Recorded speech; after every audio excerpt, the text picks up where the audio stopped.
పరిశుద్ధ నామంలో మీ అందరికీ వందనాలు తెలియపరుస్తున్నానండి. ఈ దినం దేవుని మాటను మనం ధ్యానం చేసుకుందాం. పరిశుద్ధ గ్రంథంలో నుండి కీర్తనలు 77వ సంకీర్తన 11వ వచనం. యెహోవా చేసిన కార్యములను, పూర్వము జరిగిన నీ ఆశ్చర్య కార్యములను నేను మనస్సునకు తెచ్చుకొందును. హల్లెలూయా.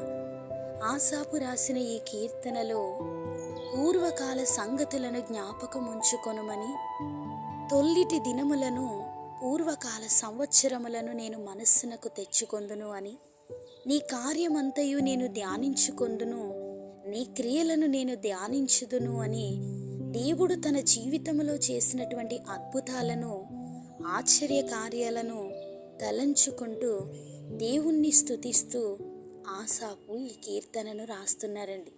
మన జీవితాలలో కూడా పడినటువంటి శ్రమలే మరలా మనకు ఎదురవుతున్నటువంటి అనుభవాలు, ఎదురైన సమస్యలే మరలా మనం ఎదుర్కొంటున్నాం. సమస్యల మధ్య మనం జ్ఞాపకం చేసుకోవలసినటువంటి విషయాలు, ఆందోళనలతో ఏమైపోతామో అనే భయపడడం కంటే, భయాన్ని కలిగిస్తున్నటువంటి పరిస్థితులను పదే పదే మనం జ్ఞాపకం చేసుకున్నట కంటే, పూర్వం మన జీవితాలలో దేవుడు ఎలా ఆ పరిస్థితుల నుండి మనల్ని బయటకు తీసుకొని వచ్చారో, ఎంతటి శ్రమనైనా ఎలా మనల్ని దేవుడు తన ప్రేమతో ఆదరించుకుంటూ ఆ శ్రమలన్నిటిలో నుండి బయటికి మనల్ని విడిపించారో వాటిని మనం జ్ఞాపకం చేసుకోవాలండి.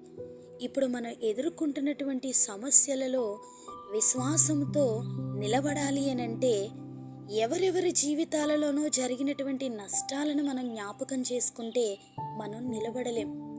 వారి జీవితంలో జరిగినటువంటి నష్టం నాకు కూడా జరుగుతుందేమో అనేటువంటి భయం మనల్ని ఎప్పుడైతే వెంటాడుతుందో ప్రభు కొరకు మనం ధైర్యంగా నిలబడలేమండి. వాక్యాన్ని మన హృదయంలో కూడా భద్రం చేసుకోలేం. ఎప్పుడైతే పూర్వం నా జీవితంలో ఇలాంటి కార్యం దేవుడు జరిగించారు కదా, ఇప్పుడు కూడా ఆయన జరిగించడానికి శక్తివంతుడు అనే విశ్వాసాన్ని మనం కలిగి వాక్యాన్ని పెట్టుకొని మనం ముందుకు నడవగలిగితే, మన కనుల ముందు ప్రభు మన జీవితంలో చేసినటువంటి అద్భుత కార్యాలను, మన మనసు నిండా ఆయన ఆశ్చర్య కార్యాలను నింపుకోగలిగితే, ఎదురవుతున్న ప్రతి సమస్యని కూడా మనం జయించడానికి విశ్వాసము ద్వారా శక్తి పొందుకుంటామండి. అలాంటి శ్రమలు గల జీవితాలలో ఉన్నటువంటి వారి పట్ల దేవుడికి జరిగించినటువంటి కార్యాలు, వారి జీవితాల్లో దేవుడు ఇచ్చినటువంటి విడుదలను వారి సాక్ష్య రూపంగా మనం వింటున్నప్పుడు మన విశ్వాసం కూడా బలపడుతుంది. వారి జీవితాల్లో చేసినటువంటి అద్భుతాలు దేవుడు నా జీవితంలో ఎందుకు జరిగించరు అనేటువంటి ఆలోచన మనలో బలపడినప్పుడు దేవుని యందు మనము కూడా ఆసక్తిని కనపరుస్తాం. వాక్యం పట్ల శ్రద్ధ కలిగి ఉంటాం.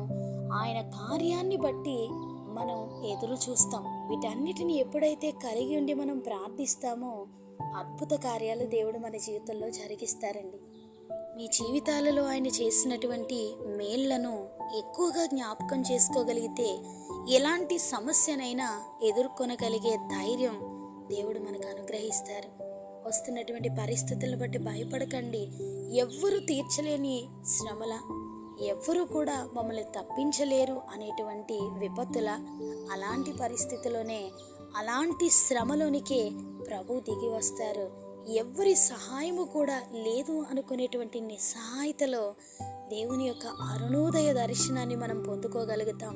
ఆ ఎడారి వంటి, అరణ్యం వంటి శ్రమల గుండా మనతో ప్రభు నడిస్తే మనం విజయాన్ని పొందుకుంటాం.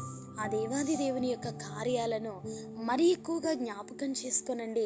ఆ జ్ఞాపకాల ద్వారా మన మనసు నింపబడితే మనం విశ్వాస జీవితంలో విజయాన్ని చూడగలుగుతాం. ఆ దేవుని యొక్క కృప మనందరికీ తోడైండి మనల్ని నడిపించునుగాక.